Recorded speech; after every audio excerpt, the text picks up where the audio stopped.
right, welcome back. Everyone needs an Aquarius. We are back. We're back. Dom, you will be in town. I told it is getting chilly here, so make sure you. I wouldn't say bundle up, but get your fall gear going. This is the best time of the year, the fall. Yeah, when I looked at the weather in St. Louis, I mean, it's still saying pretty much 70s. It's tonight. It is 60 something. Yeah, it's saying right now it's 64. But for the high, I'm seeing 70s. I like the look of this. You know, it's at the moment there's no rain in the forecast. Let's keep it like that, guys. I don't need allergy, sinus issues, asthma issues. None of that. So that's it. Shout out to everybody that tuned in for our live yesterday with for Surviving Diddy, the finale with quotes on it. Yes. We will see if anything else comes back up. Supposedly it's over. We'll see though. It's all over. That's from Dreamgirls. Never watched that full movie. You say what? Never watched the full movie, just in parts. I mean, I've seen the play. Okay, so that song, It's Over. Yeah, it's in the Broadway play. I've seen the play. Yeah, I'm like, that is the song before they sing, and I'm telling you. Yeah. Yeah. I mean, I purchased it on Prime, and there's like a deluxe extended edition of the film.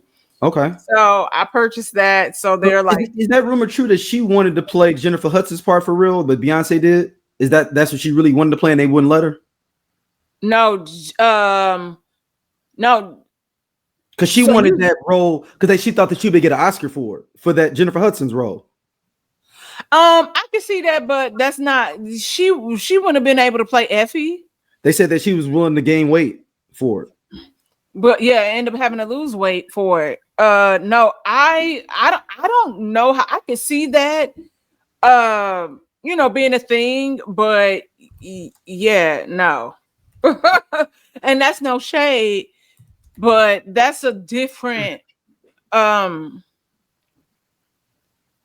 no, I'm looking now. It said yes. Beyonce initially wanted to play the prominent role of Effie in the film Dreamgirls, with ultimately cast as Dina Jones because director Bill Condon was not convinced that her acting abilities and wanted a lesser known actress for Effie's part. Yeah, I that's what I was like. That's a different, and not that I don't. Beyonce has that range, but that's a different sound when you think of Effie, because like you think of Jennifer Holliday. Yeah. Even who was the original, and then you think even Jennifer Hudson was the only person at that time that could have done that film. Now, it's a different sound because Jasmine Sullivan had done it if she was older. Who? Jasmine Sullivan could have done it if she was older. Yeah. Okay. So you know how we talk about Big Luther versus Skinny Luther's voice? Mm-hmm. That's a different sound. Yes, it is. Yeah. So yeah, no. Like that would have had to been like a full-figured woman playing that role. They did right. They did absolutely right by that. I mean, I know Beyonce is one to try to get that EGOT is at the end of the day. That's what she wants. You better go. Well, I mean, she's been nominated for an Oscar before. I think a couple. I think it's twice. For a song? Yeah, for a soundtrack. Okay. So it would have been. I think they were nominated for a soundtrack for Dreamgirls, but she was for sure nominated for that's Serena Williams. What's their daddy name? So they had that Venus Serena movie. You talking about? Man, I can't remember his name. Now the one with Will Smith. Yeah. So is his name Michael? No, it's a regular name like Eddie or something, man. Richard. I knew Richard. King Richard. Yeah. Yes, that's what it was. Still haven't seen that movie. Nominated. I thought she was nominated for something else. She might have been nominated. Was she nominated for Listen? For what now? For Listen, which was on the Dreamgirls soundtrack. Oh, I'm finna look it up now. I'm finna see. We're finna see now. Because I feel like she was nominated before. They keep playing in her face with that Emmy, but she lost that Emmy this year to Kendrick, which is crazy. Huh? What's wrong with that though? What you mean? Well, you said he keep playing her face with the Emmy. Yeah, no, oh, they because okay, so she was nominated for best like television performance or something like special. So it was the performance that she did on Christmas, and then she was up against for Kendrick for the Super Bowl, and so Kendrick won an Emmy. So Kendrick is almost EGOT. Yeah, I mean the hardest. Wait, yes, no, you know what? No. You don't have an Oscar. I'm thinking of a Pulitzer Prize. Never mind. Oh, okay. Because I was like, the hardest one to get though is a Tony.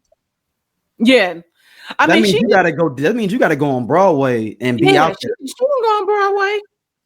But you gotta take your time out to do that. Is what I'm saying. But that's what I'm saying. No, like I can see that happening.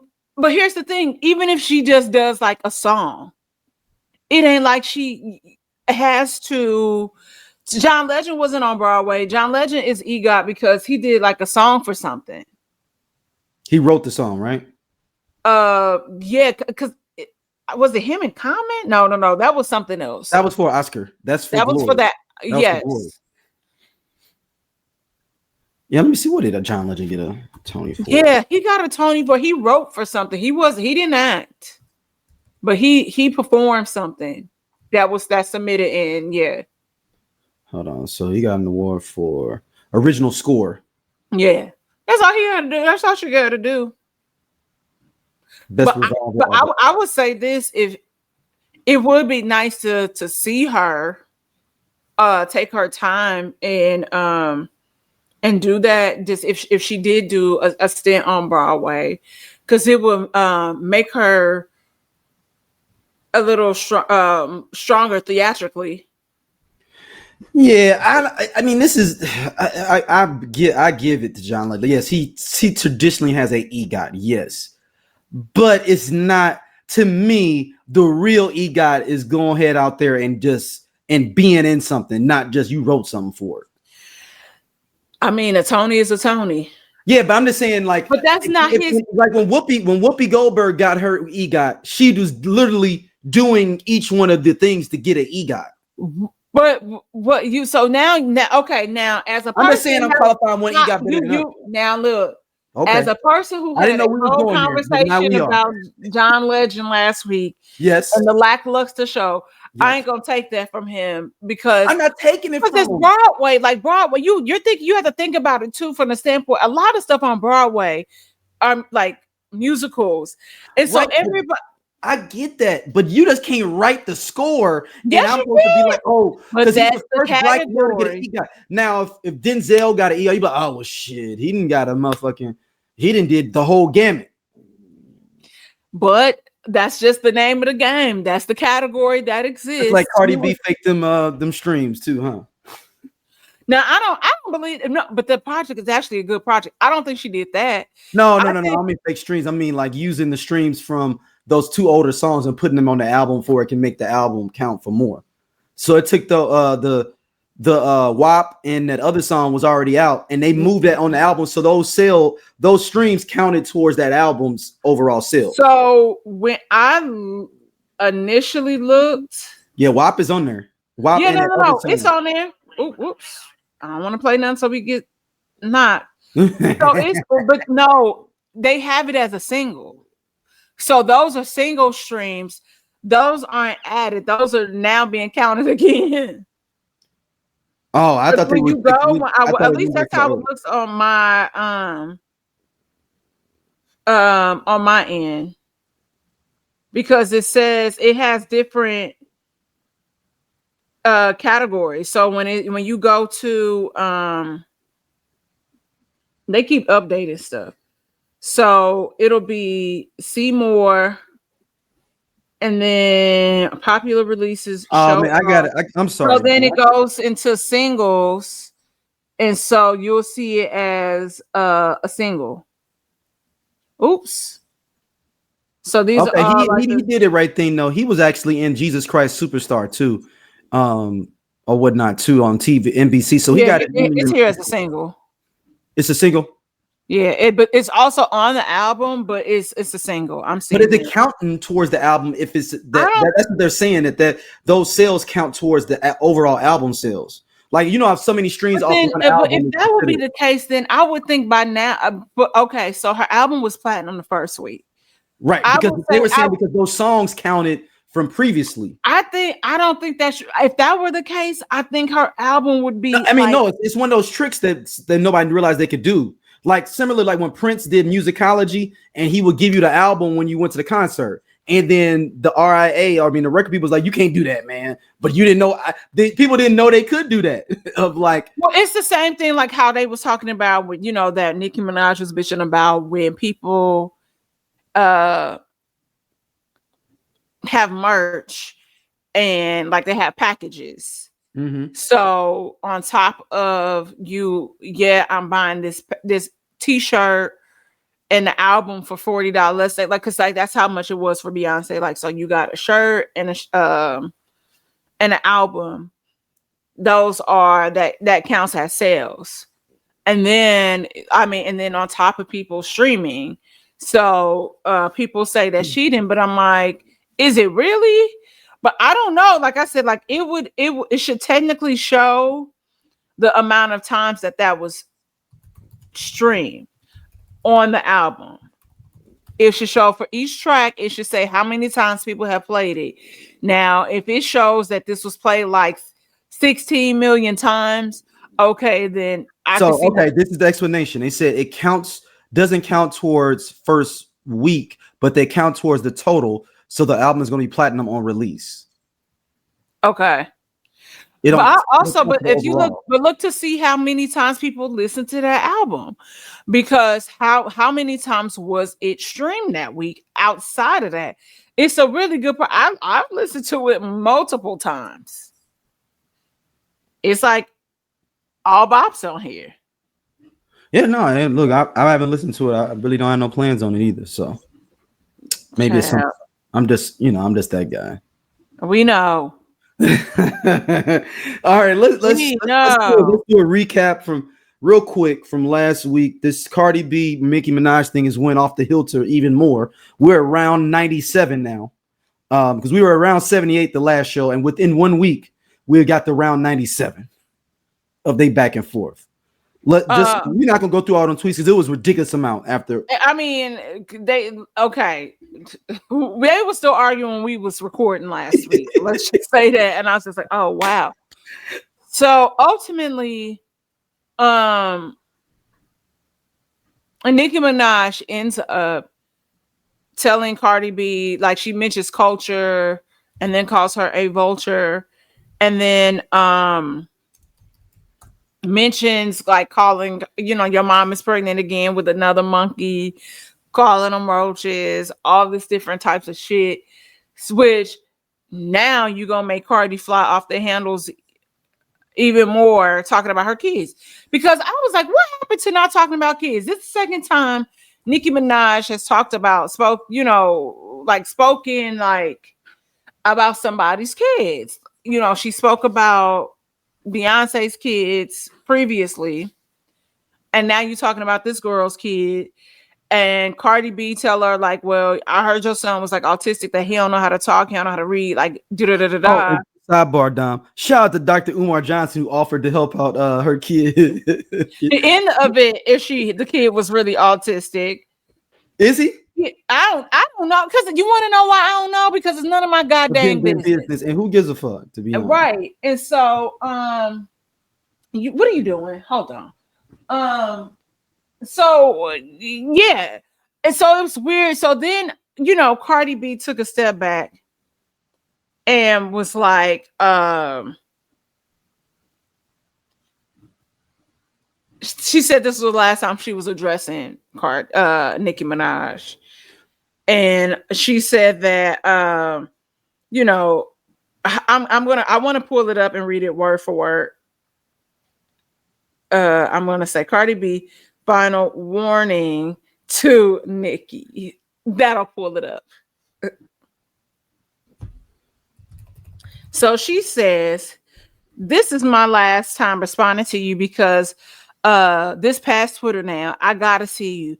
But first, I'm gonna tell you the truth. You said out of your own mouth that the little girl in you haven't forgave your mother yet.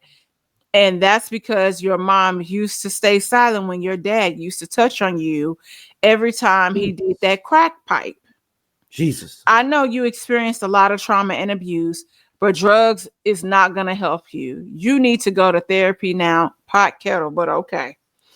I'm going to let you know this today. Your husband is not stopping you from your actions because he lets you do drugs all day to numb you so he can max out your credit cards. Yeah, you think I don't know them queen niggas that you be letting in your house every time you kick them out be coming and spilling your tea in the hood.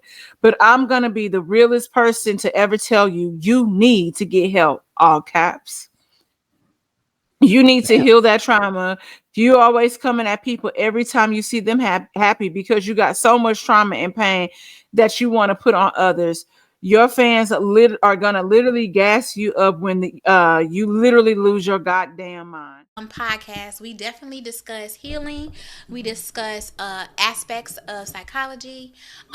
We discuss you becoming the best you, mental wellness, for sure, health. femininity, parenthood, dating, definitely as dating, single parents. And it's from a lens of two psychologists, Yeah. So, but also two people who grew up with both parents, married parents, and then you all know that Chloe and I are the youngest of our crews, her siblings and my siblings.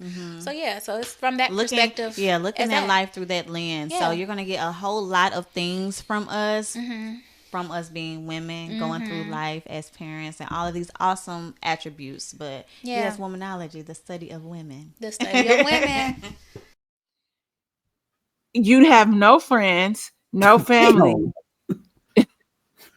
You have no friends, no family, just that man in your house that lets you do drugs till you pass out so he can spend your money and buy hood chains. I'm not throwing away my career and my endorsements going back and forth with words with a possessed drug addict. I'll see you when I see you. All caps. Well, okay. And she said to her, she said, "Dear Onika Tanya Mirage." That's how it starts. Well, damn. I mean, look, I'm gonna play this. This is exactly how I feel about it. It's interesting with her that of all this that we are here now, considering this young lady had this to say previously. Hold on. Hold on. You're gonna go down in history now as a sore loser, as opposed to going down in history as the queen. Because if you can't beat them, join them. If you don't have something nice to say, don't say anything at all. You don't have to feel the need to put somebody down and make yourself feel better. I see people do things all the time that I think, that remind me of Nicki Minaj. But it's like, do you, honey? It's like we all take from each other. There's nothing. That's why I did a record on Pink Friday called Here I Am, and as I said, nothing is new under the sun. When you see Gaga, you see Madonna. But Madonna never hated on Gaga. Why in the black communities we gotta hate on each other instead of saying, thank you for showing me love, thank you for, keeping my name alive. The same way she opened doors for me, I'm now opening doors for her. Because, do you understand what I'm saying? Because nobody was even playing your music and you damn sure couldn't get an interview to save your life. But now you getting interviews and every time you... Go ahead. What'd you say, Dom? I was like, girl, but this is narcissistic. Hold on, it's even worse. It gets worse. Do an interview, they asking you about Nicki Minaj. So it's like we help each other. That's the point. We're helping each. Hold on, it's another one. This is my other one. Hold on for you. This one is the one I was like, That is narcissistic behavior. You already know. Exactly. Hold on. Come on, Nicki. But what you think about that as I pulled, because I got to read down. Yeah, no, like I said, it's just narcissistic behavior. And the issue with the whole Lil' Kim thing is Lil' Kim never came for you. You came for her. You know, and it wasn't like you said, like, oh, somebody didn't handle something. You started it. It wasn't like Kim, like y'all had pictures together, all this different stuff. Like Kim was like giving you props, and you the one that did whatever the label or whoever told you it was a good idea to start, you know, that beef with Kim. Kim don't be out there bothering nobody. Like we ain't heard Kim beefing with nobody since the damn 90s. What the fuck she gonna? And it's kind of, and to be honest, when Cardi said that I'm younger than you, you need to be, you shouldn't be, I should be an afterthought. You shouldn't be thinking about me. Which is true. And it's kind of the same thing when it comes to Nicki and like Lil' Kim drama. It's like you're afterthought to Lil' Kim. You talking about like, oh, you could have just been being a queen and been happy that I existed, and now you exist and people talking about you because of me and blah blah blah. And it's like it don't have to be like that. You are a mean girl. You are a mean girl, and like I said, on record, we only really know Mariah Carey to really this one person, which is J-Lo. But Mariah Carey didn't have nothing nice to say about you. Mariah Carey. Yeah. It was they had a whole list of the people that everybody was like that don't fuck with her. Like, and it was like, oh wow, I forgot they said I forgot this person was this. It was like a hit list of people. It was damn near like Drake's 20v1. Yeah, and so it here we go. This is the one I'm talking about. This is the other part right here. Play with me. You know, it's one of those moments when you say, don't play with me. You know, because I respect you, I love you, I've said it in every interview, time and time again. And if that's not good enough with you, mama, then it's something deep-rooted in you. You need to get something is bothering you inside. That's your insecurity bothering you. It's not Nicki Minaj. It would have been any girl that started popping. You know, she picked a fight with Foxy, then she picked a fight with Eve, then she picked a fight with Remy. Now it's, you know, then it was Miss Wallace, then it was Nicki Minaj. Every time you in the news, it's because you getting at somebody. Where's your music? You know, put your music out, and when I see your name on Billboard, that's when I'll respond to you. Other than that, goodbye. Looky here, Dom. Looky here. Look at that pot calling the kettle. I mean, literally, you could have just had Cardi say the exact same thing and replace all this stuff with Nicki. Because Nicki beefed with Remy. She was beefing a Lotto. She was beefing with Megan. She was been beefing with any girl. I don't even know, but she might have beefed with Doja Cat. I have no idea. I don't know. Maybe. Everybody. Same exact thing. Donna. For me, it is what Cardi B said to her is absolutely correct. But like I told y'all here, both of you hoes need therapy. But I say that being able to enjoy both people's music for what it is. Nicki Minaj, I'm like I told you, two people that we can definitely know that Cardi B was beefing with was Bia and JT. Yeah. Nicki Minaj inserted herself. And I almost, one would think because you're a narcissist and because she wasn't talking about you, you inserted that you started like, you listen to her project because you're able to recite certain lines and then put your spin on it. So hey, thank you for being a fan. Thank you for giving me some streams. Them Barbs could have done that too for. They could have, but I think she listened because, like I told you, to my knowledge, she wasn't talking about that bitch on that album. She didn't say nothing about her. You definitely called out Bia. You definitely called out JT. You definitely said Bia because Bia, you said that shit by name. Yeah. JT, it was more subtle and low key could have been for real anybody, but no, she talked about you and your dude wear the same clothes and stuff. Right, but whatever. So it's just interesting to see, like, you wasn't even a thought. Nobody was talking about you, and you had to insert yourself. That is classic case of narcissism. And now here you are telling us, oh, I got an album coming out in March. Okay, that's far. Like, get in the booth, bitch. Like, what are you doing? And just like how she came out, that's a solid almost 6 months. Exactly. I'm pretty sure you got a notebook somewhere, something, and that Safari hasn't. Girl, at this point, ChatGPT exists. Get in the booth. And like I said, you just wanted to say something. And what you bet we don't get that album then, but you just wanted to say something so like the narrative could switch off of that girl. And like I said, Cardi B has to do better because you take the bait every fucking time. Every time. I would be like, oh, okay, well, my album's doing well. I have this deal. I'm pregnant. It is what it is. I'm living a good life. I'm gearing up for my tour. My first like major tour.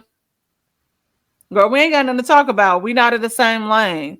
Cause I already said, like, you picking at me, but you ain't coming for you. You ain't hitting the people that's in your same lane. I'm just saying. You on to something here. So, like I said, but Cardi B has to learn better self-control. And that's all I have to say about that. And leave people kids out of y'all shouldn't be talking about each other kids at all. Yeah, that's just wrong. But like I said, Nicki started that shit, and Cardi should have just shut her the fuck up, and that's it. And Cardi's emotional. She's pregnant, you know, that whole demo too. Yep. So, you know, and then she's, you know, don't be letting this woman that's mess up your pregnancy and your peace. Baby, ain't worth it. It's not worth it. It never is. All right, let's transition. We've been talking about it.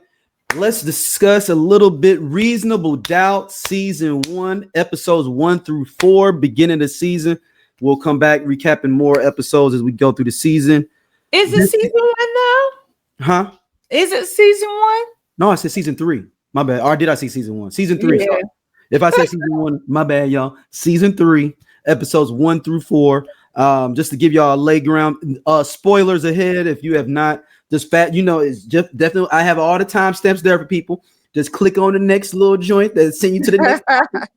You know, because unless you want to listen to it and just talk about it. So in this season, Jax is having issues at her law firm from them not trusting her. I thinking she's not. I wouldn't say trust her, but they're like kind of undermining her. And then we go into a child star who is now accused of murder.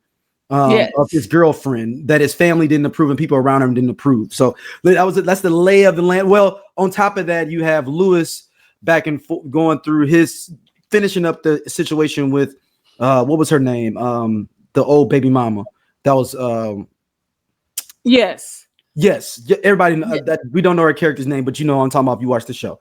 Yes. And so he finished up his part of that. And that's rolling over and bleeding over into the family a little bit more because him and Jax thought they was gonna get away with that one of like we patched it up and we ain't had a baby no more. We could just close this chapter. We got her to sign the paperwork. We good, but then it's bleeding over into the family now because the kids didn't found out. Yes. So, on that front, and then another front we have Tommy from Power. I'm sorry, Tommy. I know you have another name, but you are Tommy from Power for right now, just because that's what it's gonna be. Tommy from Power is we don't know. We can't tell necessarily, John, if he's an antagonist or if he's I'm getting the cast name. Okay. Yeah. Yeah. he's a character that is going through divorce or separation from his wife, but he's trying to rise at the firm that Jax is at currently is now as well. We get a little bit of a which was good though, and I do give them credit for this, Dom, even though we do say it's a little bit predictable. That's what I thought his name was. It's hella regular, Bill. Bill. That's what that's the character's name? That's the character name. That's Tommy's character name. Okay, Bill. Okay.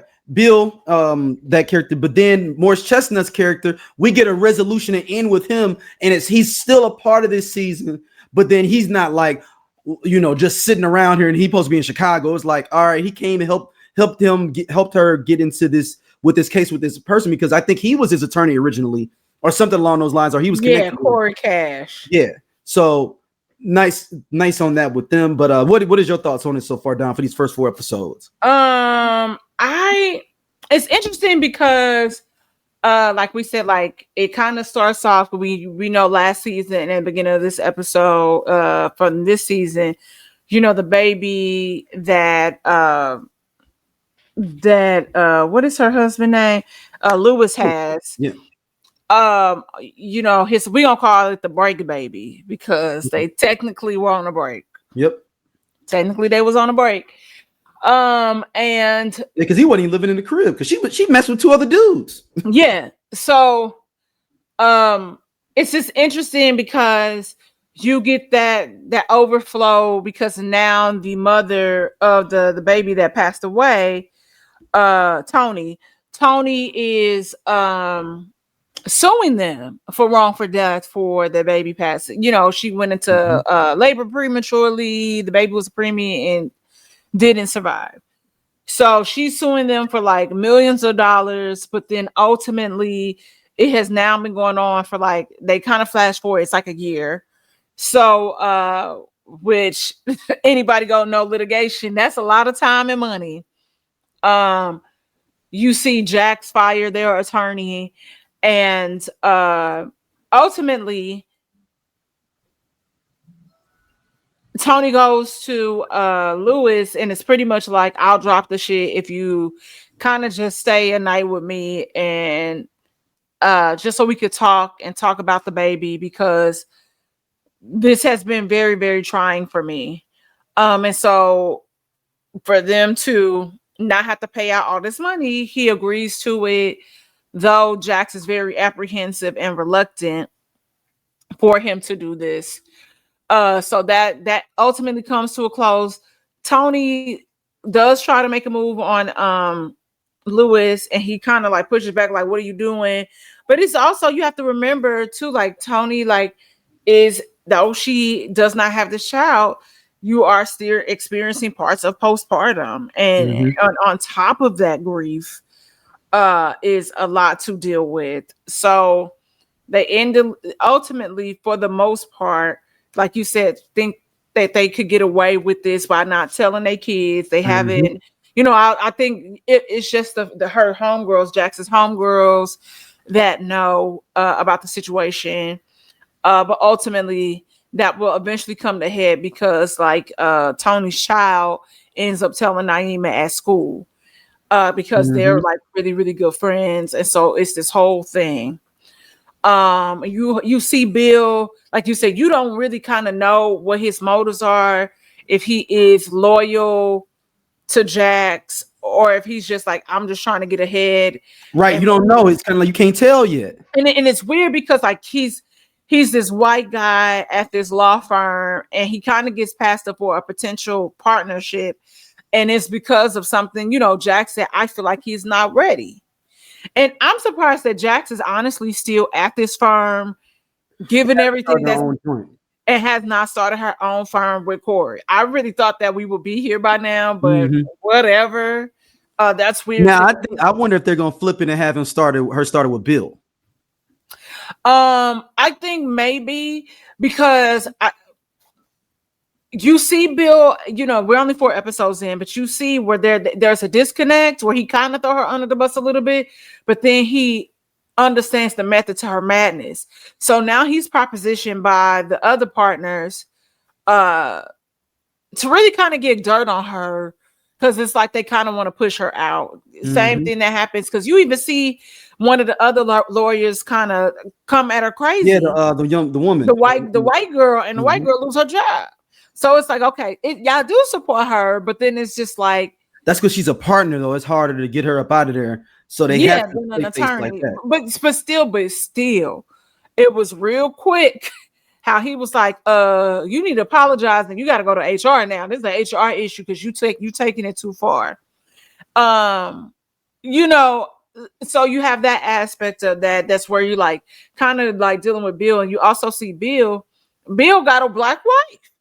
Black, he got a black wife too. Not even like a black wife. And so they not black color wise, y'all. I mean culturally. Before like she we've seen her in different other shows. She was on that reboot. Well, she was on that show when you remember when they tried to make Boomerang that TV show.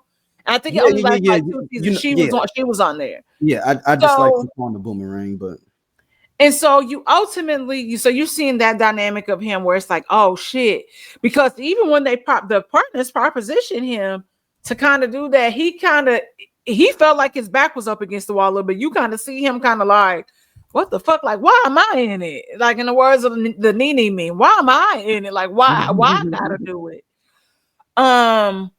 But then with Jax, the big thing here is always her cases. So like you said, she has the case with Ozzy, who is the child star, who is accused of killing his girlfriend, who was also his stylist, who was also white.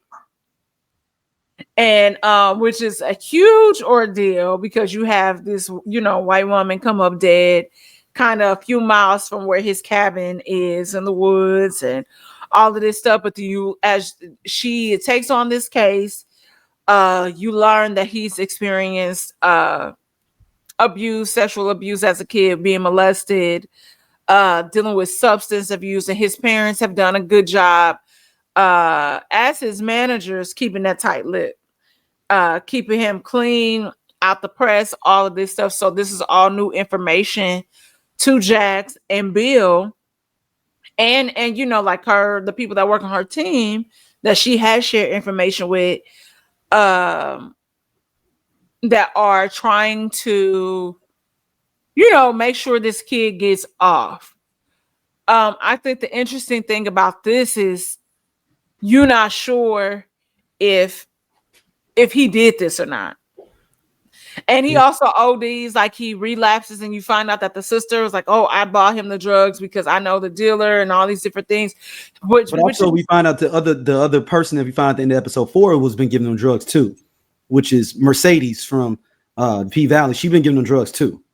Everywhere, but now we need her ass back down in the Delta where the girls get naked. Your ass is everywhere except for in Chucalissa. Is that what's the name? Chucalissa? Chucalissa. Yeah, hell. Your ass everywhere. Brandy Evans is the actress name. Brandy Evans. Brandy Evans. And it's interesting because I feel like this is like I was telling you, I was like certain things can be like a little predictable in these shows, but you still not 100% sure. This one is a little more well thought out because I'm like, damn, I don't know if he did he do it? Did he tell somebody to do it? So what are your thoughts about it? Because I've been speaking a lot. Yeah, The I Only Listen to 90s Music podcast is a show for 80s babies who were 90s kids. If you were a No Limit soldier, then this is your show. If you believe that Cash Money is not an army but was a Navy, this is the show for you. If you and your friends ever tried to sing a song written by Escape, In Vogue, Shy, or Boyz II Men at a talent show during middle school, this is your show. The I Only Listen to 90s Music podcast is a bunch of 80s babies talking about all the songs and things that we loved when we were kids and teenagers. So if you went to the skating rink and you were at a lock-in, this is the show for you. If you think that Tevin Campbell was the original Prince of R&B, this is the show for you. If you don't understand the conflict between Monica and Brandy, but you're kind of on Monica's side and understand why Brandy got punched, this is the show for you.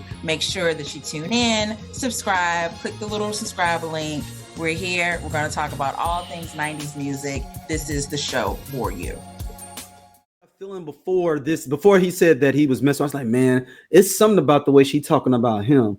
And I was like, and he was like, I was abused as a kid since he was what, 13 or something, he said? Yeah. And I was like, oh, I bet you was old girl. And then I was like, ooh, I was wondering if it was the sister or her that killed his ex-girlfriend. If I kind of feel like it's his sister, low key. I see how you could get there. I'm kind of feeling like it's his sister, low key. Because she said I've had to deal with him my whole life. And it's like, and I wonder if there's a little bit of animosity with him, and or she wants it to be a certain way that she's been accustomed to their life being, and she was coming in messing that up because of the way that they kind of move. It could be, but I wonder. Could be the mama too. It could be because, like, here's the thing: is that guys, like, he wants to marry the stylist. Like, no one knows that he is dating her publicly. Well, now they do. But they was worried about with the money. But then they said that she had money for a while from doing. Well, it wasn't about the money. It was more so about the fact that she was white, and it kind of similar to Lawrence J. Ellis, where it was, people were shocked when they found out that he was married and has a white wife, where it kind of messes up the perception and allure of this person. And so that was the whole thing. They mentioned that, hey, the majority of your target audiences are Black women. They're not going to take kindly to you dating this white woman offline. And then, with the girl also being like older than him. But he mentions, when he was in therapy, how he's always kind of had an affinity toward older women because of the grooming, like him being molested as a kid by, like we said, like by Brandy Evans, when he is at his lowest point because him and the white girl get into that fight. And now she dead. He calls Brandy. Well, what's her name? I'm trying to think of her name, but he called Mercedes. Yeah. To like help him do something to make him feel good. As what movie is that from? Do something to make me feel good. That's from Players Club. Yeah. When he was like what was it? Was it Chi-Town? Yeah. Chi-Town. Did something to make me feel good. I love that his name was St. Louis though. That he was but the gangster's name was St. Louis. So it's gonna be interesting to see because it's pointing at everybody, but we also know that he's trying to get a hold of somebody on the phone, but it doesn't seem like it is Mercedes' character. It sounds like it's somebody else. Because maybe they're gonna show that people have been failing him his whole life on different areas. Yeah, because he clearly, I don't know if it's the dealer that he's trying to get a hold of, but there's somebody else. But like they said, that's been missing. He's been calling a guy this whole time. So who is this person? Because when they get the information and it's like, oh, she's missing, Mercedes is there. So we know that she's at the family meeting. But it's going to be interesting. It's definitely going to be interesting to see what happens next. Because now we're at the point where they're at jury selection, because this will be episode 5. Where I don't know, because now I'm kind of like, damn, who is it? Oh, this just is on the tip of my tongue too. This is random. This is ADHD brain.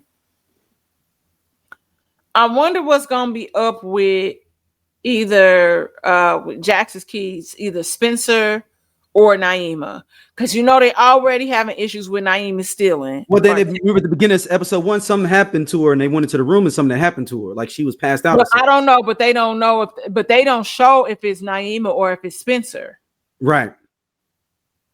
Because now Spencer's kind of at like boarding school, but it's not like it's an art school, so he lives on campus in high school. So is it too much pressure? And Naima always, and it would make sense for it to be Naima, just because she's, for the past few seasons, she be calling him out about how she feels like they favor Spencer. And they barely been showing her in the season 2, so it'll be give her an opportunity to really, even as an actress, to really shine more. Also, I thoroughly hate Lewis's hair. I don't know what that is that's going on with his head. I think it's a wig. I don't give a wig. That's his hair, whatever. He doesn't have. It's something about it that make him look homeless, and it's not attractive. I mean, I do the homeless looking girls love it. That matches your face shape. He appears to be taller and like slender. Not that you not slim, but it's something about it where it's not attractive. And I am tired of it. And I'm like, y'all, he can't have a low cut season with the deep waves. Yeah, but it's the character though too. So it don't go with his character. Like y'all trying to make him to be Stefan Diggs, and he's a computer dude though. So but I'm like, I was like trying to think of a blurred. No, you know who they trying to make him? What's the black dude name? Y'all trying to make him out to be Deontay that be on the podcast. They be talking all that good shit. That light-skinned cat that's kind of heavy said he's hella funny. And we're out to send you a clip. I feel like y'all trying to give him that energy, and like, but he don't wear it well. Like, it's just something about it just don't feel authentic. And I'm just like, oh, I take that back. That is not a wig. I'm sorry. That's not a wig. He needs to let it go. He actually did grow it out. Okay, my bad. There's hair is not for every. I think part of that is extension, because don't forget there was that scene last year. It was a flashback, and he definitely had a low cut. Some of that, right? That's why I wondered if it was a wig. But it looks like I ain't gonna say wig, but extensions. It could probably be extensions. Oh, okay, because I'm looking at a flashback, and he definitely had a low cut. Yeah, that's why I thought it was a wig. That's when I thought it was a wig. So I don't know. I just Lewis's hair is a mess to me, and it's so unbecoming. Now, I don't mind hair like on me at all, but it's something about it that just. But also, I'm also not attracted to him. But it's not because I'm not attracted to him. It's just also I'm like, dude, like y'all got to do something about this hair. McKinley Freeman is the brother's name. Oh, shout out to McKinley Freeman. Is he from Chicago? Look like it. Yeah, he went to Chicago ass hairstyle that he got. So he started out. I'm excited to see the next episode. To see what will happen next.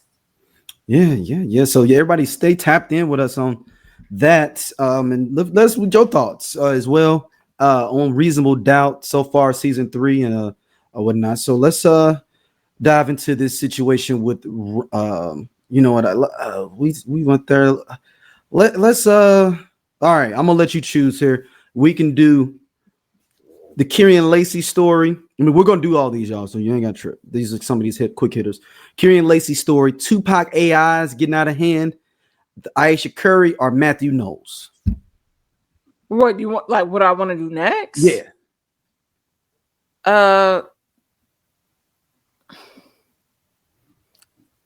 I feel like let's get the Kyren story out the way, so then we could like kind of end on a high note. Okay. All right. Well, someone played this a little bit. Kyren Lacy, before I play this, a little bit of clip from I believe it's his attorney, was a young man 2 years ago, I believe. He was allegedly was in a car where he was marked or claimed as the person that injured another individual in a car crash, reckless car crash. The policeman came on the scene and basically got him on tape telling someone that was an eyewitness, and he was like, no, that's wasn't a car. He's like, no, I need you when you do your report that when you give your statement to say it was a white SUV. He's like, no, wasn't it. It was this young woman that kind of hit this man or whatever. And he's like, no, when they come in. So, and the man even still gave that original statement. He changed it after the fact as well. Let me get this officer's name because I want him to get all the smoke he can get. Because they're gonna have to do something about this. About this policeman. And I hope they sued him all today, but I'm gonna give the rest of the story. So the officer's name, I'm trying to find, I had it before. Jesus. I had it before.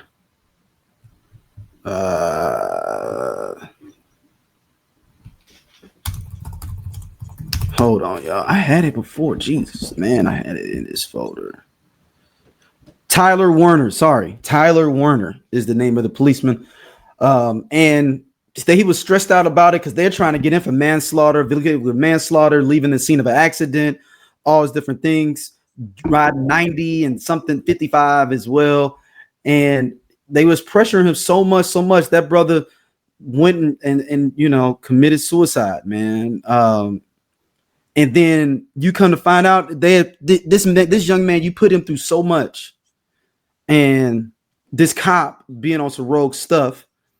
And the idea that we have these cameras now, because that's the thing that, look, I know that we think that Martin Luther King freed us or, Malcolm X. What freed us the most is these goddamn cameras. I know that. Because think about all these still don't do enough. But think about all the incidents we have seen from Tamir Rice, Walter Scott, Philando Castile, our boy in Minneapolis, the one that yes. Philando Castile was Minneapolis. Not Oscar Grant. Not Oscar Grant. Yeah, I don't know why Oscar Grant came to my mind. It's what you call his I know he's talking about. Yeah. That's friends with the basketball player. Yeah. He is. I want to make sure I get George Floyd. Sorry, y'all. George Floyd. Oh, these were on camera. Back in the day, they would just wrote this stuff up. Yeah. And then cancel. Even drop a gun on them. Remember the joke from Dave Chappelle? Sprinkle some crack on them. The closed case. Sprinkle some crack on them. So I'm gonna play this. I believe this is from his attorney.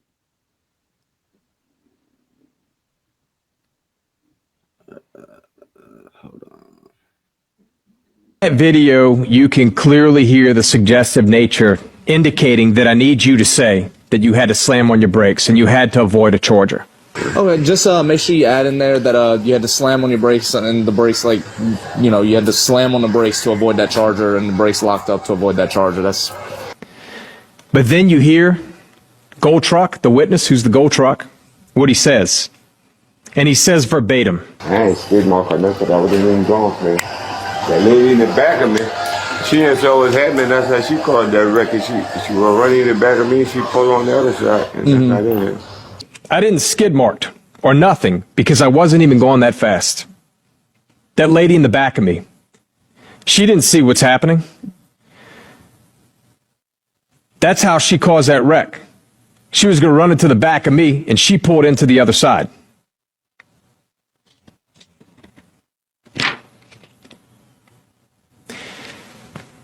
But there's a bigger problem. I then obtained the actual written statement.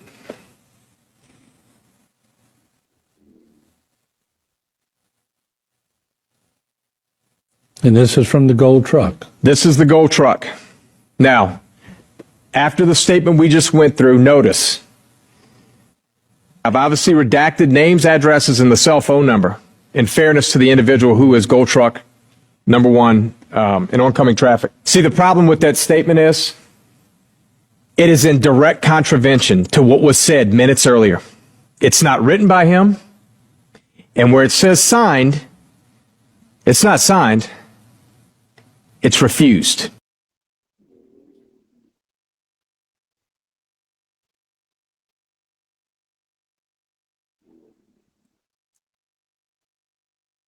You're on mute. You're on mute. The Louisiana Police Department has come out and said that they're refuting that what the defense attorney has said here, saying that they have video that shows that he was the cause of the accident now. So even though it doesn't look like it or whatnot, suppose they released some information. They claim that he was the cause of the accident, even though eyewitnesses are saying differently too. So, but go ahead. But he, oh no, I was just letting you finish. But the camera footage shows otherwise, that it wasn't him that did it. But they claim it's some other footage they got from a gas station or something like that that shows that he could have been the one that, you know. But you clearly hear the guy, that was the eyewitness that said no, like it wasn't him. This is what happened. I'm telling you, this is what happened, and that's it. And so, you know, they just always be so quick to pin stuff on Black people without gathering like all the information. And like you said, the video shows otherwise, and proves that he didn't do this. And unfortunately, like you said, this boy went through extensive emotional in the draft, you know, all this kind of stuff. And went through like a lot emotionally to the point where he took his own life because of the situation. Baby, y'all about to get hit with a wrongful death suit. And I know that won't bring that, you know, that young man back, but baby, you already know it's going to be a fat lawsuit. But it's sad though, man. It's really, really sad. Because, man, to think about how much pressure that young man was going through, not knowing that you didn't do something like that, and everybody's telling you, and all these police reports are saying that you were the cause of this, and that you had, you know, basically, you know, murked somebody out, you know, because of your driving, and then it comes out later, man. Hey, it's a dirty game, boy. I mean, just evil, just pure evil, and for what? Like, all y'all had to do was do a thorough investigation, and y'all be so quick to have these cases be open and shut. And now it's going to cost y'all millions and millions of dollars. Y'all can't even find Derrick Rhodes' ass. And you out here lying. He broke out with May. We in June, July, August, September, October. We 5 months in. And we ain't got no traces. There's no, besides that his ex-girlfriend getting caught up, but he was already gone for 2 weeks by the time they figured out where she was. Right. And we ain't heard a peep from the brother Groves. Baby.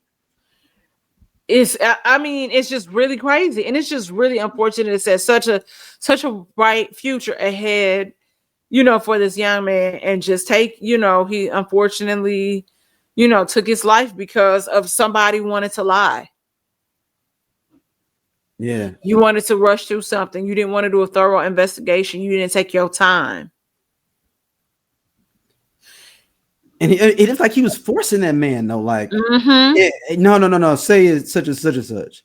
No. Say such and such and such. Like, what? Like, the witness was like, no, that's like, this is what happened. And it was a woman. And we likely know the color of that woman. That's what I'm wondering. I've been trying to look up. And who is she to him? Or to, you know what I mean? Like, because a lot of time that sounds like somebody covering for somebody.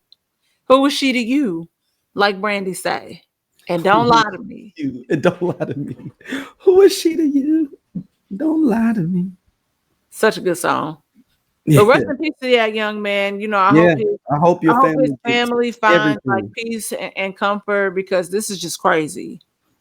Hope you get everything. Your family gets some kind of peace in this whole situation. Yeah. Oh. Yeah. I really hope you do. All right. Next up, Ayesha Curry, yo. Do you want? Do you want me? I'm gonna play the clip of her first. Play the clip. Yeah.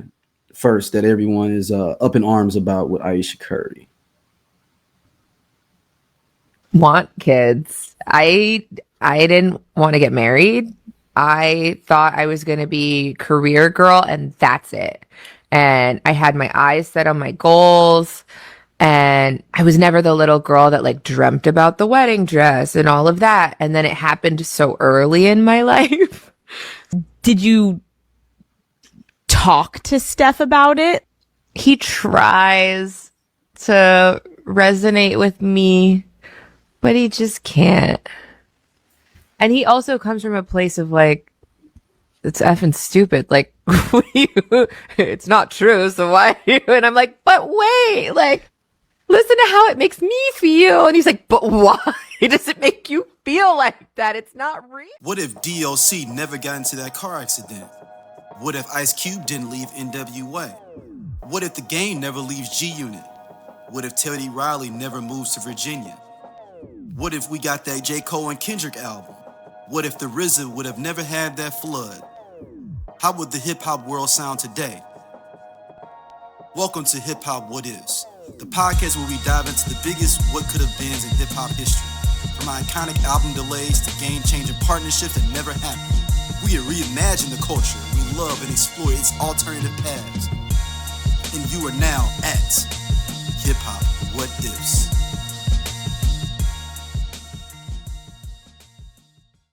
After we got married, we found out we were pregnant with our daughters so quickly. I didn't even have time to think about what I wanted anymore. It's so interesting. I spent my entire life like trying to work towards something, and then it kind of just disappeared, and I didn't think twice about it. But after my daughter turned 1, I remember there being a shift and being like, I have goals for myself. Like, this doesn't feel right. I love being a mom, but I love doing other things too. And I need to get my shit together and figure out what that looks like for myself now. If I have a career and I'm not home, like, did you experience that? I still experience that.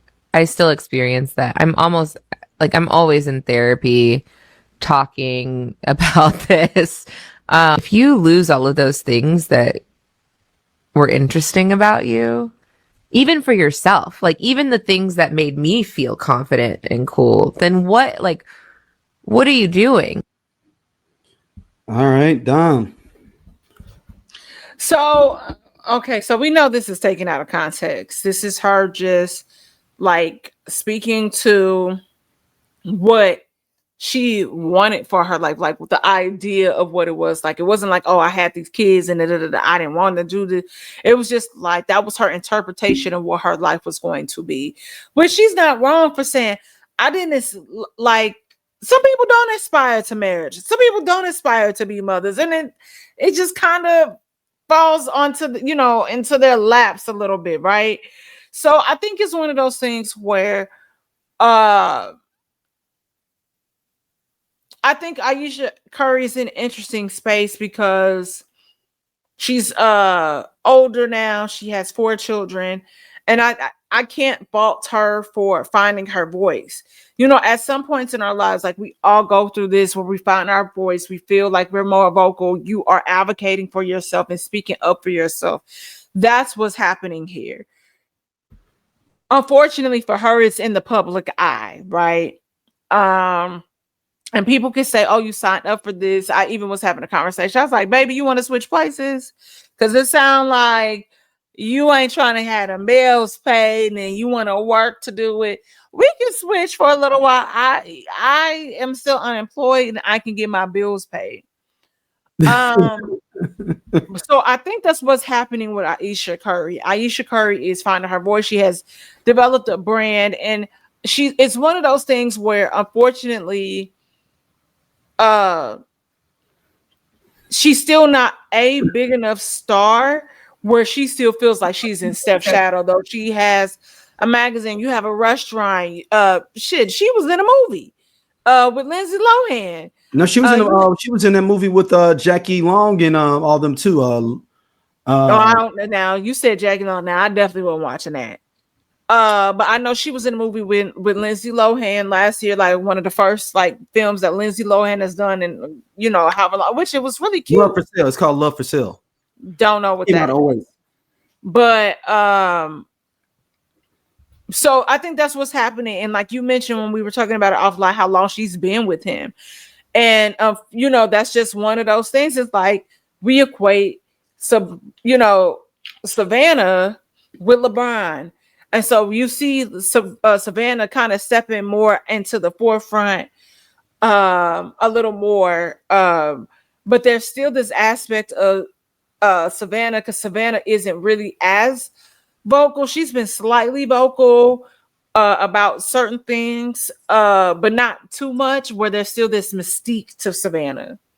Whereas Ayesha, it's almost kind of like, look at me, you know, she's had controversial tweets before that has, you know, caused some, you know, ruffled feathers, like during like, you know, the finals and all of that. Certain calls, she has been very vocal this entire time. So you, of course, you're gonna have more eyes on you. And so I think people take it as her just being ungrateful. I see somebody that's kind of push, like fighting for like a level of individualism. And I think she doesn't want her being Steph Curry's wife to define her. That's kind of what I see happening here. It just comes off when we just see the clips as this person that I'm more than his wife. I do XYZ, blah, blah, blah, blah, blah. Where it really is somebody that is kind of speaking up for herself, like in fighting, and just say, I'm more than that. And I think with women, especially, you know, when you're in the public eye a lot, and like, this is your claim to fame. Like, you've been able to build a brand and an empire off the back of your husband having this prestigious career. You know, like, you are an elite athlete. No, he is, like, she's in a lose-lose situation. That's why she just needs to shut the fuck up, honestly. I feel like, to a certain, because she's not going to win, even though I understand the nuance of this conversation. Yeah, it's tough. Let's keep it 100. It's like I always said, like, Beyonce can't get nobody better than Jay-Z unless she'll get a Chic or some shit. Like, you can't do what you gonna do. You gonna get somebody better than Steph? Who gonna take Steph from Ayesha? Let's keep it real. Beyonce. But no, I'm just playing. Like you said, I don't know what you mean. But no. But think about, I'm talking about even, and she was like, man, people don't try to holler. Maybe it's people who have respect for Steph and don't try to step to you. That could be, and nobody's never brought that up. That maybe if you got a respect for your husband, that they don't try to step at you and flirt with you. No, I think that's absolutely what it is. I think as a woman, you want to feel desired. And I think the reality is, it's like she could be also grieving what her life could have been and like her old self. Cause like, I know they're like, she's like from a smaller town. They met at like Bible camp. Yeah. So she's from Canada. She moved to North Carolina when she was 14. They met at 14 at a Bible camp that summer. And they've been together basically ever since. Correct. And I'm gonna keep it real with this. And this may be one of the most fucked up things I've said on this podcast. And I may have to edit this, maybe. Honestly, Ayesha Curry had no other dick besides Steph, and that may be the problem here.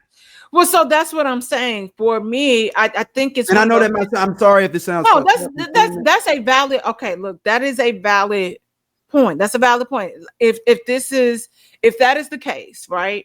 But so, like I said, I think she's grieving because, like, think about it. If wherever her being in Canada, I mean, Black people be there, but if you are coming from a world like where you're a cute girl, you got light eyes, you got long hair, you're desirable. You're desirable. Let's just call it spade to spade. We know how niggas roll. We know that's what it is. That's just what it is. Colorism plays a part of that. But you're aesthetically what they would say desirable, right?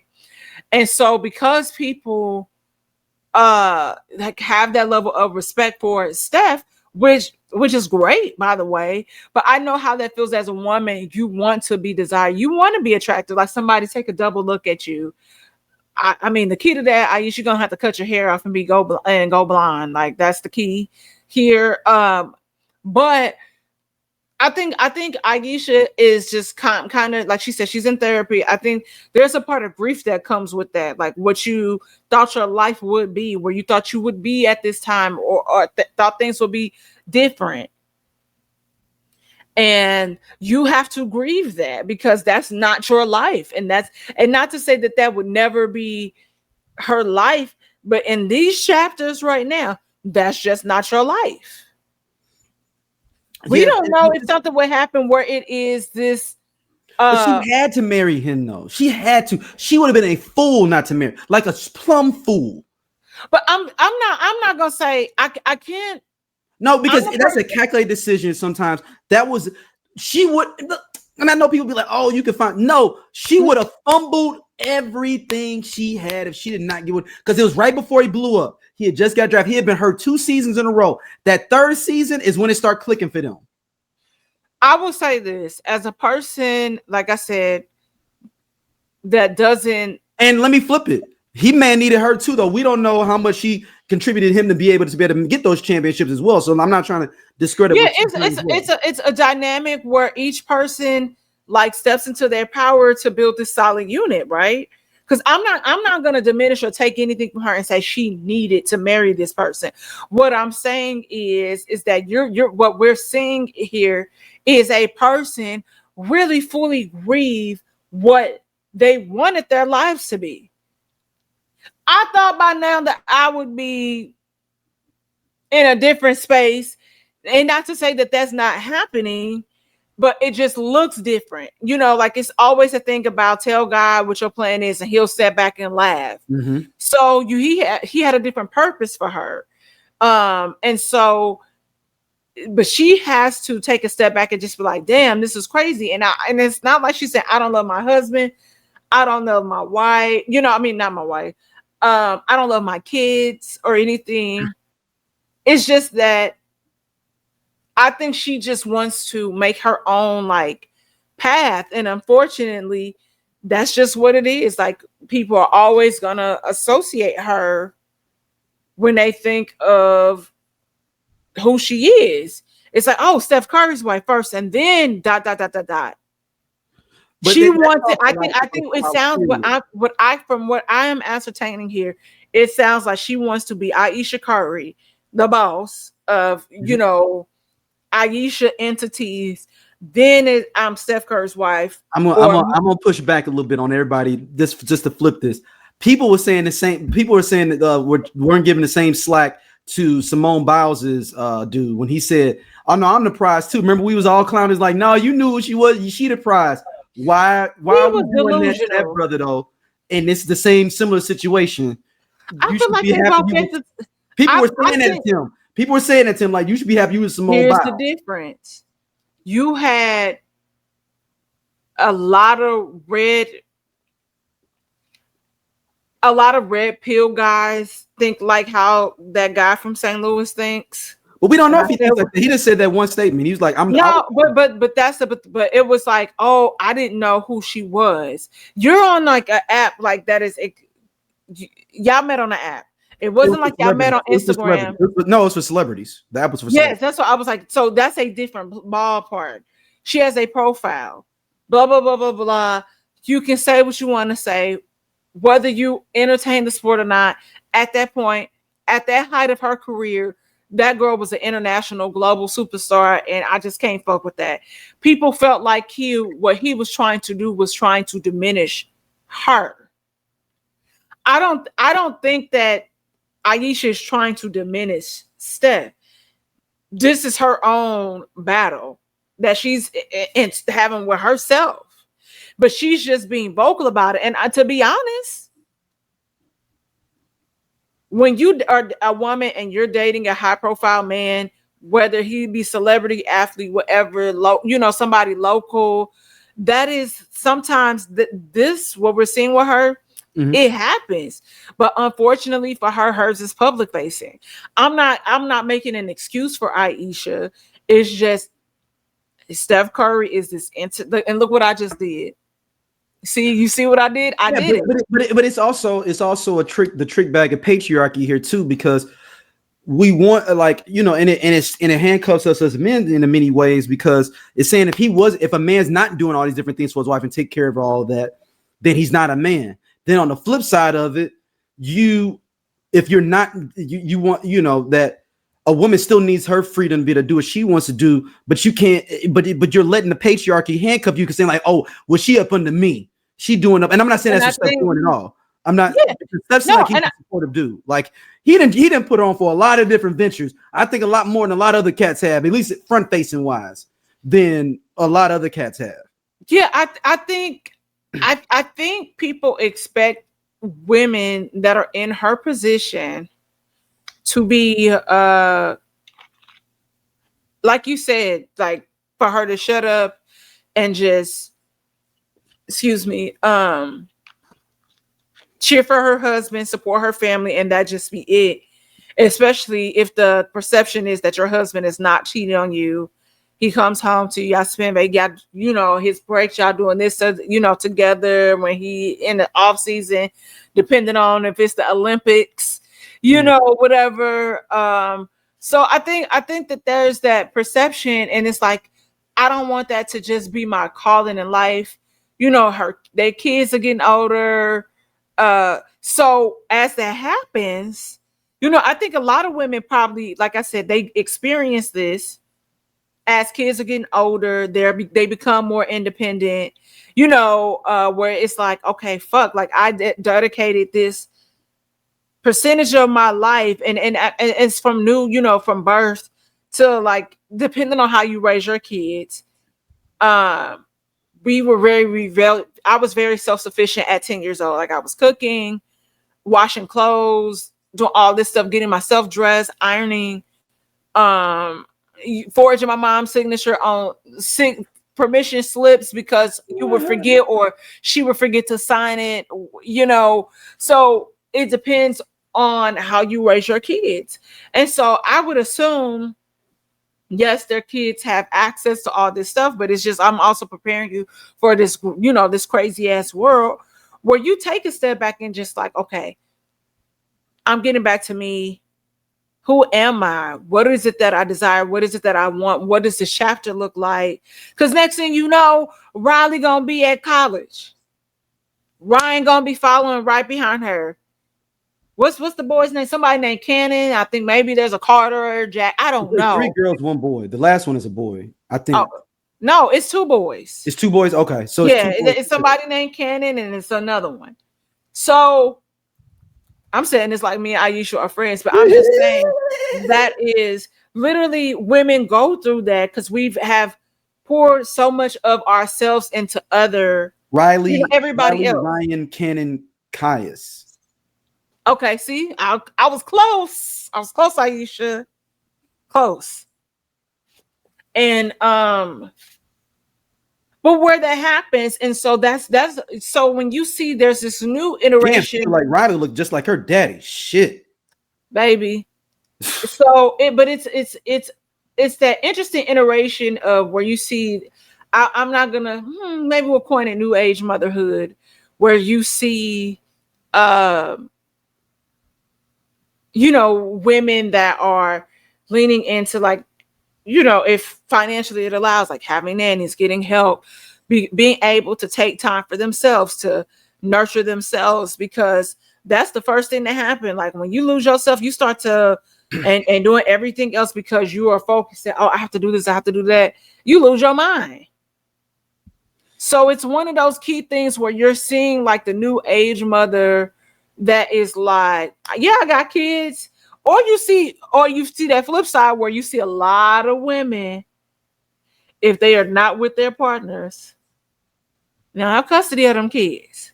Men be having a lot more custody nowadays. There is a huge increase of men having custody of their kids, and their mama be like, all right, what's the guideline? We got 50-50. I get you, or you got.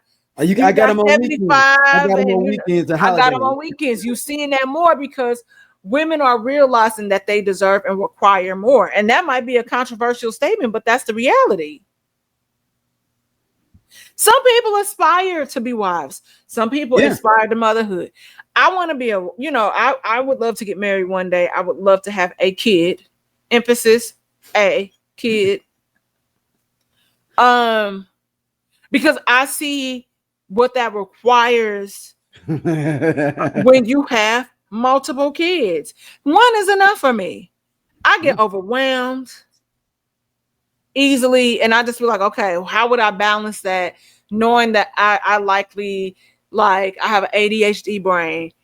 I get depressed. Like, there are different things that happen. So those are things that you think about stepping into that role of a mother. And then you also kind of take a step back, like, is it fair for me to have this child, knowing that I have different issues, but there are certain things that I can do that I can work through. But that also comes with a supportive partner. So these are things that you have to be cognizant about. And sometimes we think about ourselves last. We do it when we're dating. We do it in friendships. So I think I don't fault Ayesha for saying or doing what she's doing. There's somebody that connects to what she's saying. And that's the purpose of her telling her story. But it's just, unfortunately for Ayesha, she is a celebrity. But she's gotta understand and convey. And maybe and honestly, I know everybody like, man, it's a bad look for Steph.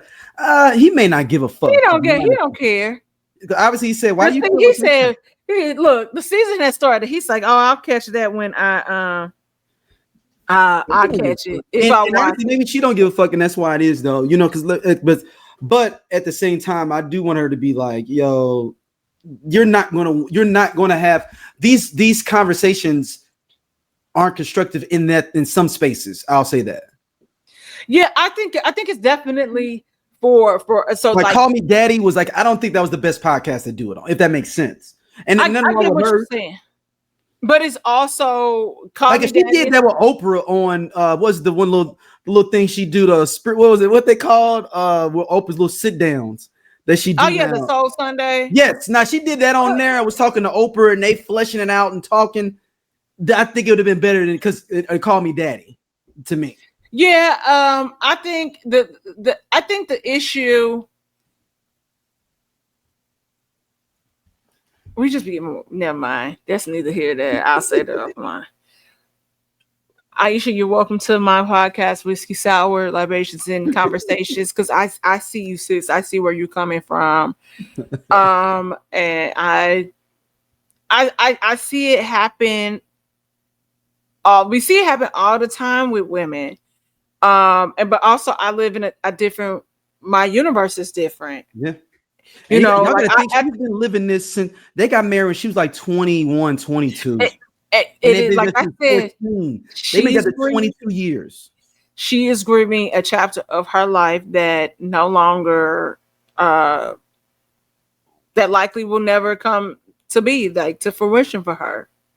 And that's, I mean, she's got to find new goals, and maybe she's looking at that, letting that part die and figuring out new goals. I think she's shedding. I think she's probably in transition and shedding something. So I appreciate her honesty.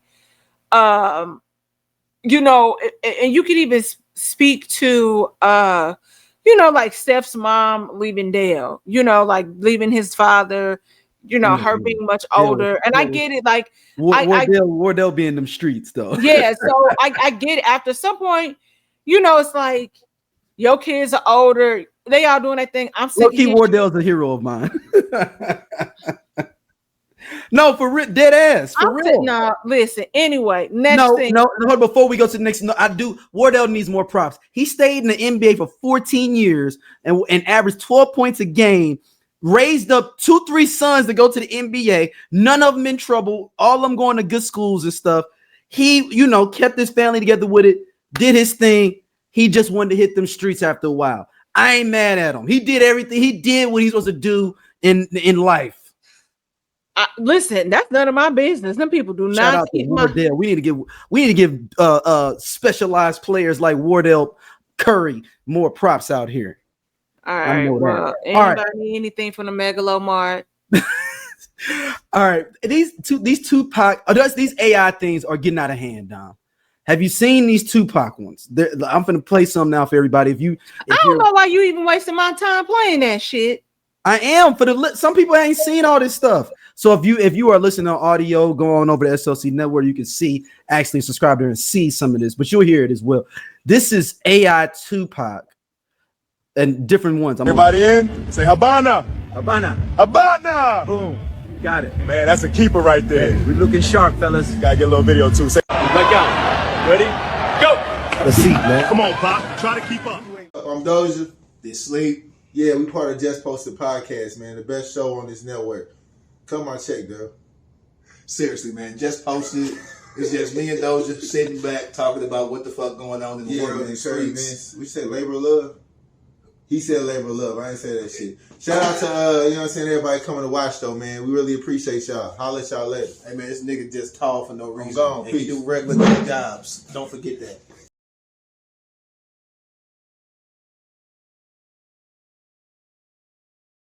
Leaving me in Havana dust, bro. Yo, what's good? We out here in Havana, man. Streets colorful, sun on us. Got my guy with me. What's up, people? Towering over Pac like always. I think these balconies almost my height, though. He don't fit in none of these cabs, man. We gotta walk it out. All right, look at this. 3 kings on the couch. Y'all believe this? Hi, everyone. We're just hanging out. Hey, so let me pause it here. Hey, that's hilarious if Fidel Castro is in this. So you want to know the interesting thing about Fidel? Now, I don't know. He let Assad Shakur stay there, so be careful. First of all, check your tone. Yeah. Be careful. That's who you talking to. Be Number careful. 2, as a person that has visited Cuba, Mm-hmm. I like to call it the land of men and mangoes, baby. I was hot. They was on your girl. They was on your girl because they like the chocolate because they had the Afro, Cubanas down there, and they walk up to start speaking Spanish, and I would talk a little, speak a little Spanish back to them. But it's interesting how global perception and how the media comes in and infiltrates and creates a narrative, because how at least the family that hosted us had nothing, they was just how the outsiders think about Fidel. We don't look at him like that. He's not this that's a deeper conversation that's offline too, though. Yes. About why that is, though. And we it's not know why that is. No, it's not that though.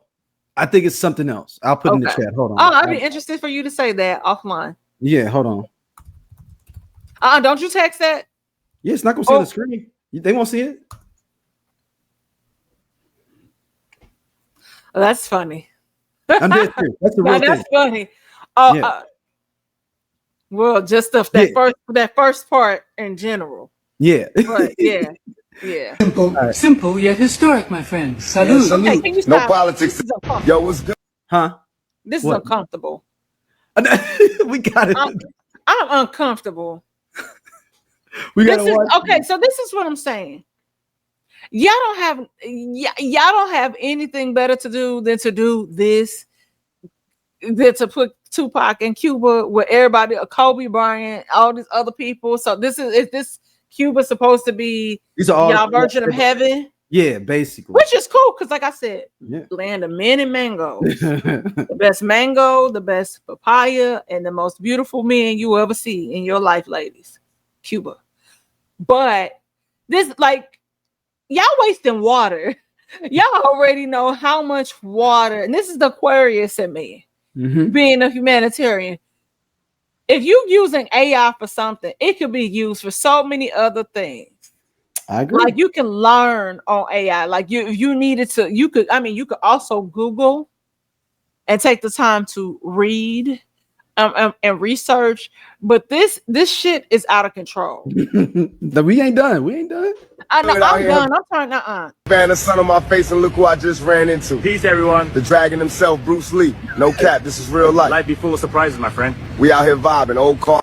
Cruise lights, brown on the dash, sun in the sky, Havana in the glass. Wind talking stripes on the shirt to my right. Legend riding shotgun, we alive tonight. Keep it flowing like street lights burning, see the smoke in the sky. I'm still dreaming bigger than the blocks I reside. Gold in my chain with the weights. About Cuba. Yeah, go ahead.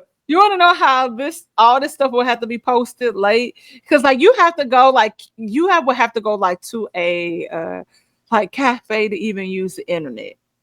Like if I'm not mistaken, they like the internet is so like regulated there. Like it's like you are so immersed in the moment and time because internet access is not how it is here and everywhere else. And you have to pay for it. Like every time you have like a card that you have to reload. Oh shit. And also, like I said, this was when I went, I had that was 8 years ago. I don't know what advancements have changed since then, but yeah. And it was dope because it made you be really, really present. Yeah, no, the youth is dope. The story, every scar on my skin is a note in the glory. You feel me? Moonwalking. Look at you, man. It's been too long, Pop. I can't believe this. Come here, bro. Yeah, missed you. And you already know. You still got that energy, man. You Always still glowing. smiling like you own the whole back. block. You know, people always tried to put us against each other. But when I look back, all I see is my brother. Somebody who understood the same hunger, the same fight. Facts. It was bigger than records, bigger than all that. Yo, Pop, the wheel driving itself, man. This thing out here cruising like it got a chauffeur. You ain't even touching it. I swear, I ain't doing nothing. Car smarter than half the dudes I know. What's up, cameras rolling? We got the whole game watching. And all they want is this crisp refreshment right here. Ice cold Pepsi, feel that vibe. Take a sip, let the city come alive. Smooth, sweet, no sugar needed. Big flavor, big energy. Just we ain't done yet. We got one more. No, I'm removing myself from the screen because you can't. It's just one more. It's not that long. Stick with me. This is who you gotta see in 2025, so I had to pull up and find out. If the music don't move us, we'll just start to show ourselves.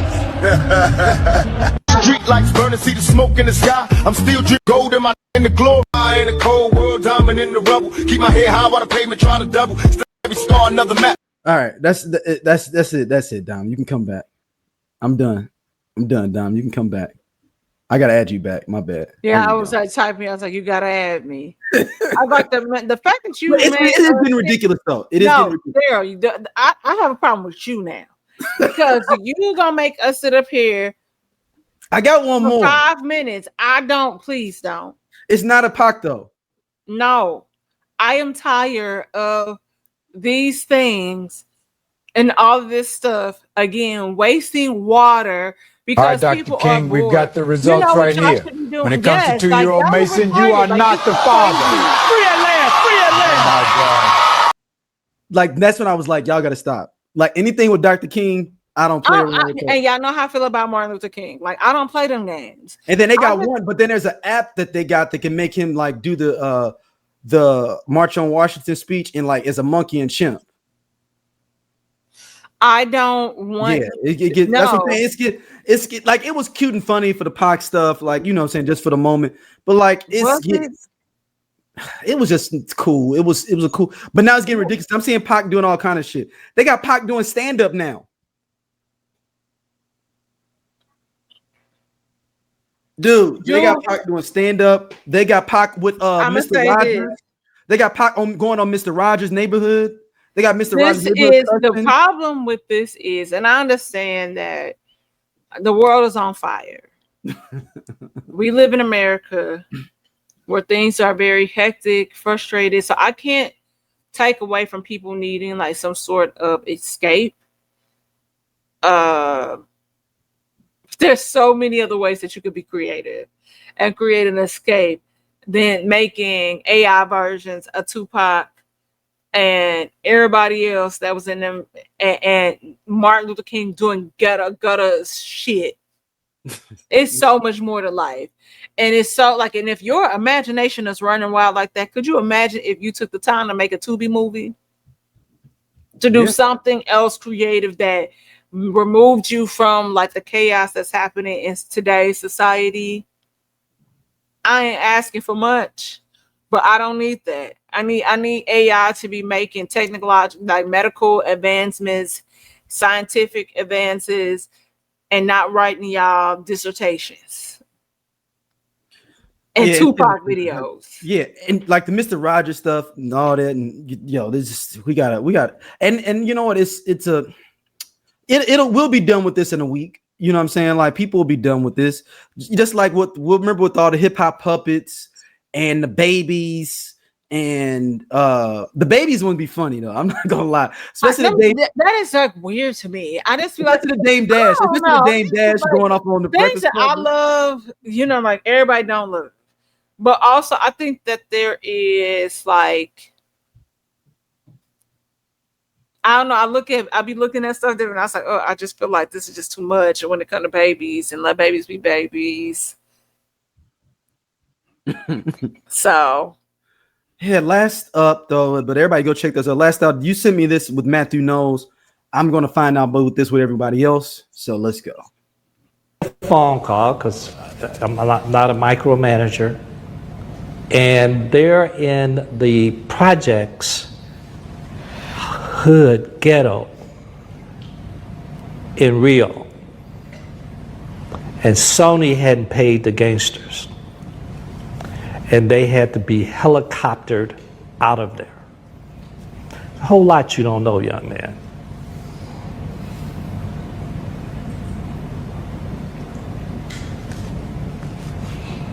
Yeah. It's a lot that people don't know.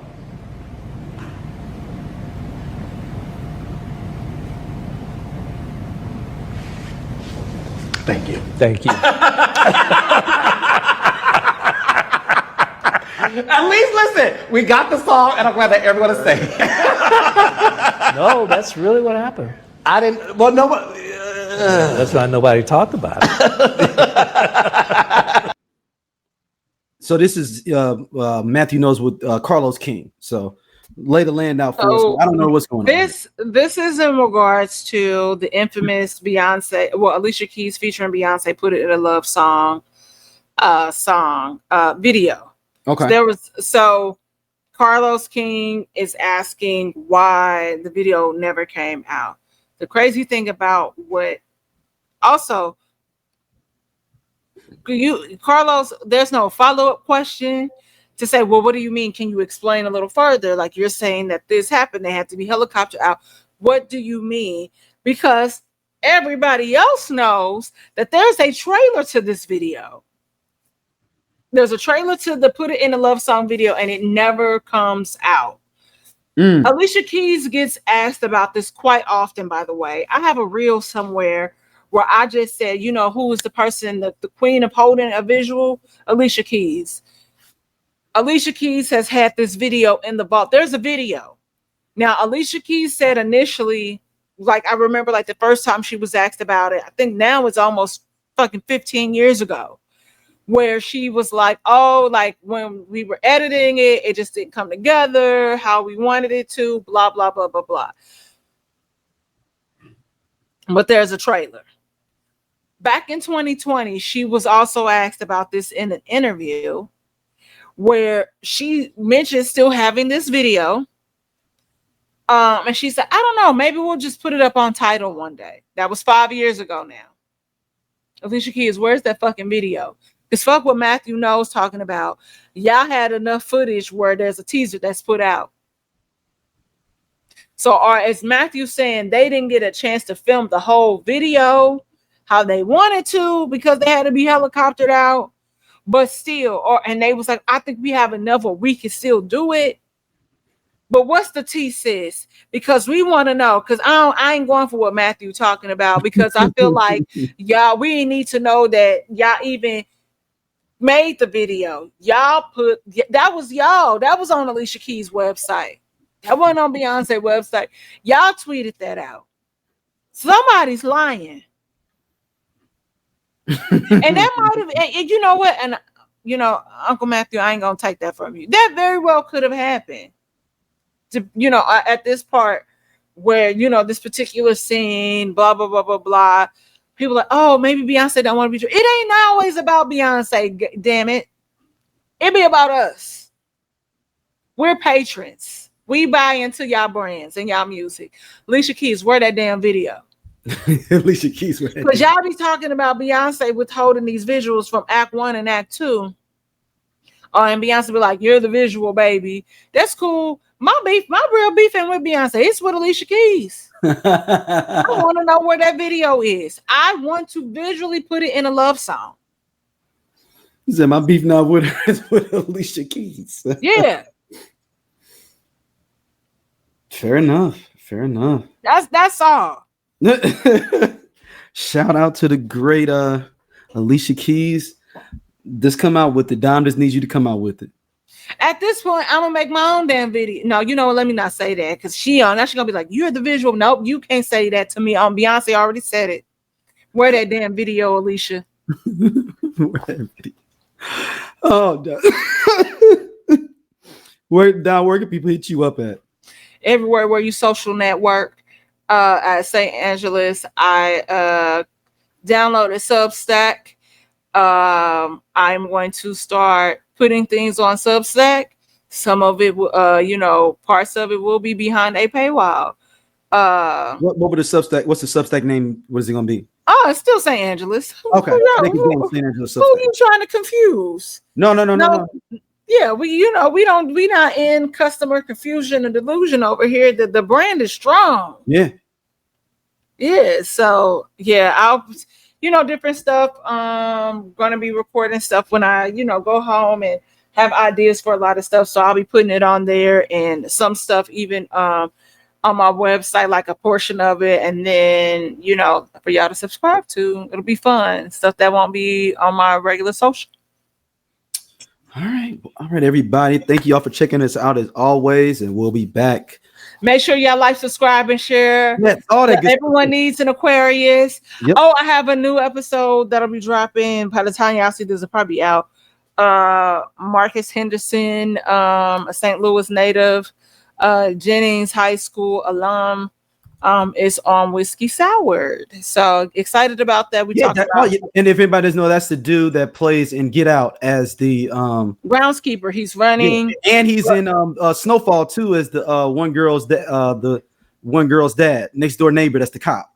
And he is also in Django. He tells the story about getting casted for that, working with Tarantino versus working with Jordan Peele. He's currently on Tacoma FD. He has a lot of crazy credits. So we talk about his journey into the world of entertainment as an actor. So I was really proud of that episode. And we learned a lot about each other. So yeah, y'all be able to make sure y'all check that out. All right. Well, we will see y'all soon. Peace.